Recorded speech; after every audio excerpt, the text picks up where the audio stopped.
За сайн байцгаана уу, энэ өдрийн мэнд хүргэе. Ганчмаг байна. Боловсрол судлалын магистрант. За Монгол Улсын нийт төрийн бас байгууллагт Өмнөг аймгийн төслийг хариуцж ажилладаг.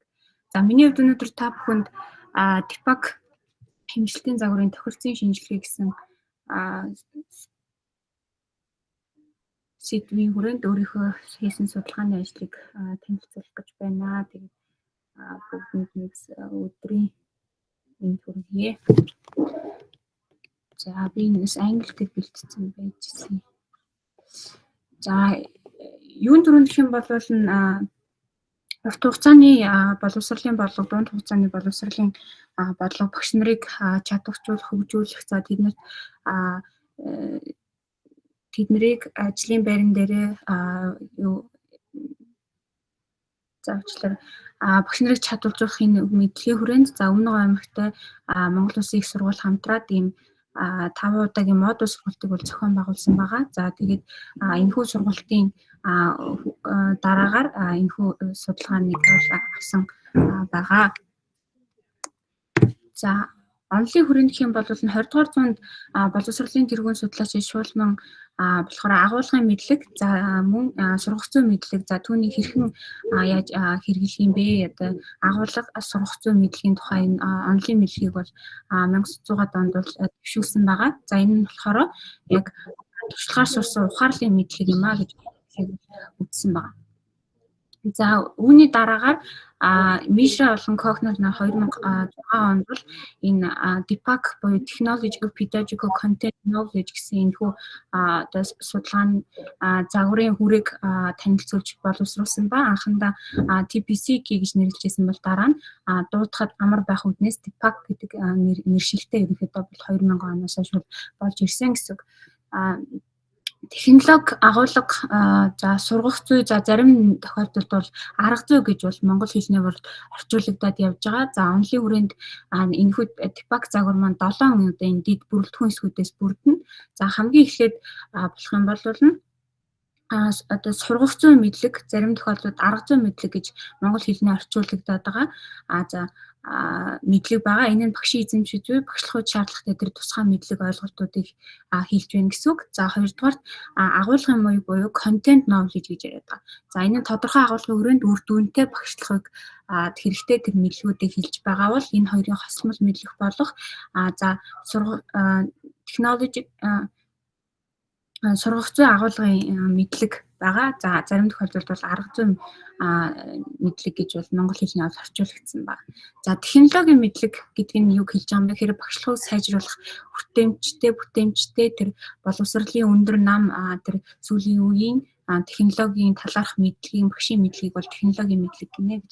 За тэгвэл технологи одоо сургах зүйн мэдлэг буюу technological pedagogical knowledge гэдэг нь юу юм бэ гэхээр технологиг сургахад сургалтын загвар стратегиудыг хэрхэн хослуулж ашиглах юм бэ гэдэг тухай мэдлэгийг бол хэлж байгаа бол технологи агуулгын мэдлэг буюу technological pedagogical knowledge гэдэг нь technological content knowledge гэдэг нь юу юм бэ гэхээр технологи агуулга хоёрыг хослуулсан технологи хэрхэн яаж одоо агуулгыг сурагчдад ойлгоход дэмжих юм бэ гэдэг талаарх багшийн мэдлэгийг бол хэлнэ гэж бол тодорхойлсон байгаа. За үе үеийн туршид бол тодорхойлолтууд маань тодорхой хэмжээгээр өөрчлөгдөд явсан байгаа. За энэ ТИПАК загвартай төстэй онлын загвар хүрээ Монголд 2014 онд мөнхтийн доктор бол багшийн мэдээлэл харилцаа холбооны технологийн цогц чадамжийн инвариант загвар гэж энэхүү загварыг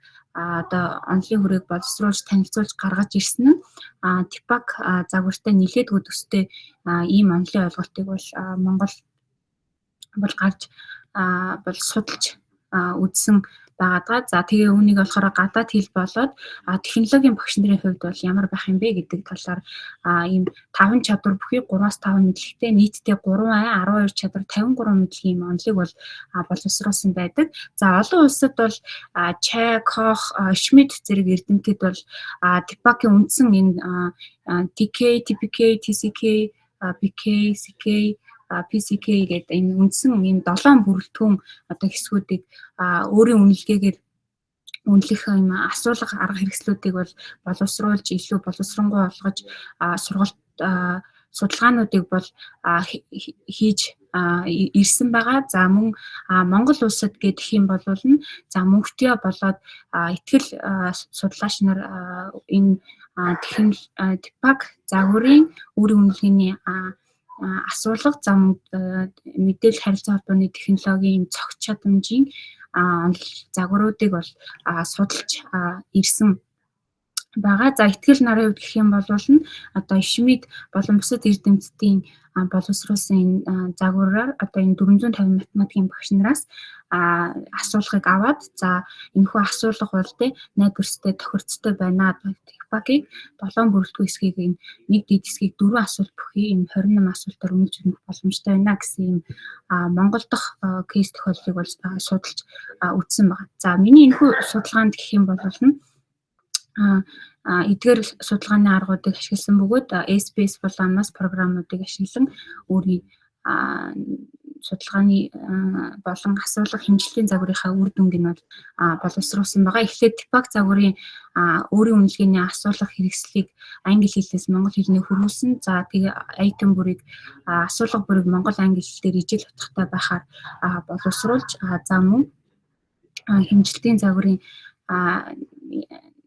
тохирцыг судлахаас өмнө найдварыг судалсан байгаа. Гэхдээ энэ удаад бид нэр зөвхөн асуулга хэрэгслийн тохирцыг судалсан судалгааны үр дүнг бол танилцуулахаар бэлдсэн байгаа. За хэмжлэлийн загварын хэрэгсэл боловсруулах гэх юм бол Чай Шмид нарын одоо энэ 13, 17, 20 оны судалгааны асуулгад тулгуурласан. За нийтдээ 88 айтем бүхий асуулгыг англи хэлнээс монгол хэлний хөрвүүлээд 55 айтем бүхий асуулгыг боловсруулад үүнээсээ за энд уучлаарай хэмжлэлийн загварын 31 асуулга бүхий айтемуудыг боловсруулсан байгаа. За тэгээд орчуулгахдаа үйл үг болоод зарим нэг жишээнүүдийг монгол руу адаптжуулсан. За жишээлбэл GeoGebra програм, өгөгдөл бүртгэгч програм эсвэл одоо Facebook group chat live одоо жишээ нь энэ TIPAC 6 гэсэн юм код бүхий айтемтэй энэ асуултны жишээ бол Google Sites Correlative гэдэг жишээнүүд байсан бол эднийг бид нар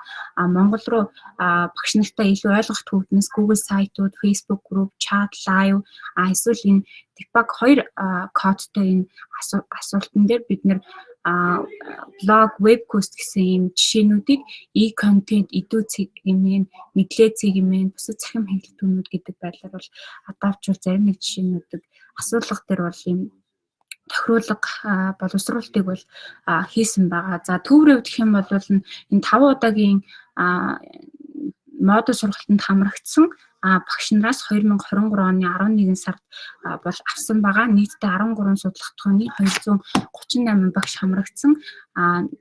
Бөгөөд аймгийн төвийн сургууль 46.2, сумын төвийн сургууль бол 53.8% эзэлж исэн. Өмнөгөө аймгийн ерөнхий боловсрол сургуулийн багш нараас бол авсан байгаа. За тэгээд фактор батлах шинжилгээг бид нар энэ TIPAC хэмжлэлийн загварынхаа 7 дэд мэдлэгийн айтем бүрийн тохирцтой байдлыг нь шалгах үүднээс бол тооцоосон. За descriptive статистик шинжилгээнүүдийг хийсэн. За түрүүнд дурдсалчлан SPS болон AMAS програм дээр бид нэр хэмжлэгийн загварын үр дүнгуудыг бол боловсруулж бол гаргаж ирсэн байгаа. За хэмжлэгийн загварын параметруудыг тооцоолохдоо хамгийн их магадлалын maximum likelihood аргыг ашиглан variance covariance matrix дах бүх түн шинжилгээнүүдийг хийсэн. За загвар мэдээж хэрэг сайн загвар байна уу гэж үнэлэгдэхийн тулд тохирох индексүүдийг бид нэр авч үзэх хэрэгтэй. Хиг квадрат за мөн түүний чөлөөний зэрэг таарцуулсан харьцаа за мөн GFI, EGFI, Ramsey, CFI гэсэн зэрэг үзүүлэлтүүдийг бид нар бол зөвшөөрөгдөх тэр утгуудад хангаж гин үгүй гэдгийг нь бол шалгаж тооцоолж мэдсэн байгаа. За ингээд яг хамгийн эхний энэ загварыг энэ AMAS дээр тооцоолуулсан загварыг та бүхэн харж байна. За баруун гар талд бол сайжруулсан энэ загвар байгаа. Зөвшөөрөгдөх утга болон үр дүнд үндэслэн сайжруулалтыг хийгээд одоо 26 юм асуулгад бусад асуулгатайгаа алдааны хэлбэлзэл ихтэй байсан учраас хаач зохиулсан. Өөрөөр хэлбэл Decay Technological Knowledge дээр 2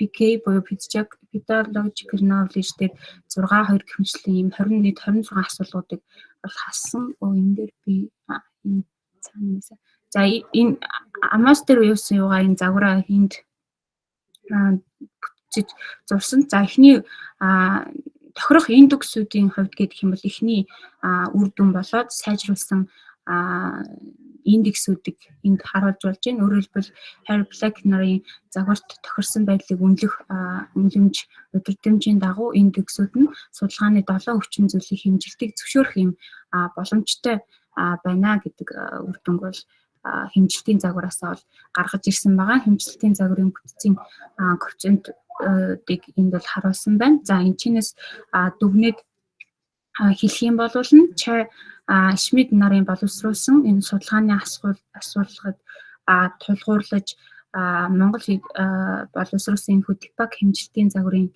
тохирцсон дээрх үр дүн тооцоолуудаас харахад хангалттай түвшинд байна. Тийм учраас TIPAC-ийн 7 мэдлийн бүрэлдэхүүн хэсгийг бид нэг дэвзүүл 3-6 айтмаар илрүүлэхийн асуулгыг бол асуулгыг загвар найдвар тохирцтой байна. Тэгээд цаашид бид нэр дав тавьсагч хоорондын нөлөөллийг үргэлжлүүлэх юм судлах шаардлагатай гэж бол үнээс бид үнэлж дүгнэж байгаамаа. Тэгээд анхаарал хандуулсан явдалд баярлалаа.